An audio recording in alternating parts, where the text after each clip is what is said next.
responsible for many jobs in the mortgage industry just disappearing, but most still remain on the job, even if it's a very different environment. We're joined now by Frank Candy, a motivational speaker who's been busy talking with employees of major lenders about staying focused, along with Peter Schiff from Euro Pacific Capital. Nice to have you both, and let's start with Frank Candy.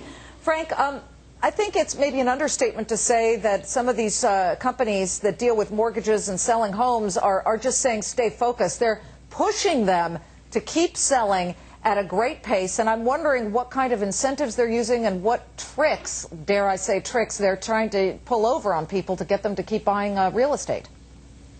It's not really tricks. Well, first, Liz and David, let me thank you for allowing me to be on your show today and inviting me. I appreciate it. It's not tricks. It has to do with a couple basic things.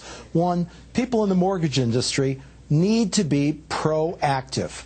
And a lot of people came into the industry at a time when they just hired them because they had a pulse, and they brought them in because they needed bodies to fill desks and to answer phones and to respond to emails and to fill out forms and applications and get the deals done. They had deals piling up, and they just needed to bring people in. And when things slowed down, all of a sudden, they were told, you got to go out and make things happen, and they weren't trained to be proactive. And so today, people need to work on developing and building good quality long-term relationships with people. And that's part of what I talk about in my speeches. All right, Peter, you're the devil's advocate here. Go ahead and be gentle, okay? But go at him. Well, first of all, we know that there are way too many people employed in the mortgage industry and the real estate industry, so that's got to change. A lot of the people who are in the mortgage industry or real estate, they're going to have to find some other line of work. But certainly there's still going to be jobs in that industry. It's just going to change very differently. Right now, you've got a tough job. Most people shouldn't be buying homes. They should be renting them.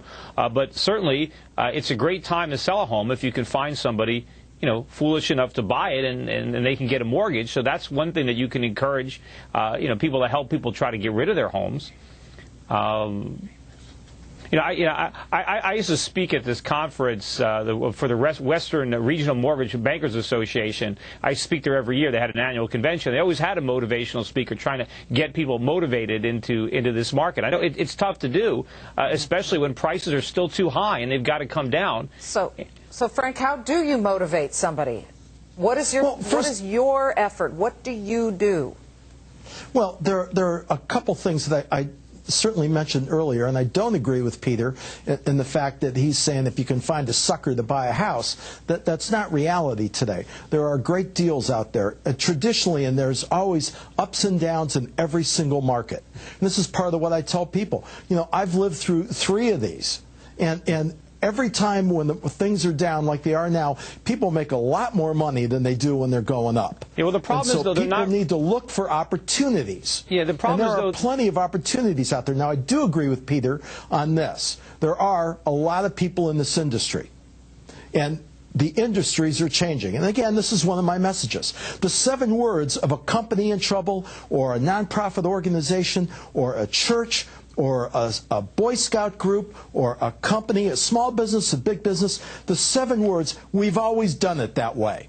And you'll hear him talking. My daddy did it that way. My daddy's daddy did it that way. Hey, we understand that. But Frank, what about a specific critique made by Peter that you should be encouraging people to rent at this point until the prices come down further?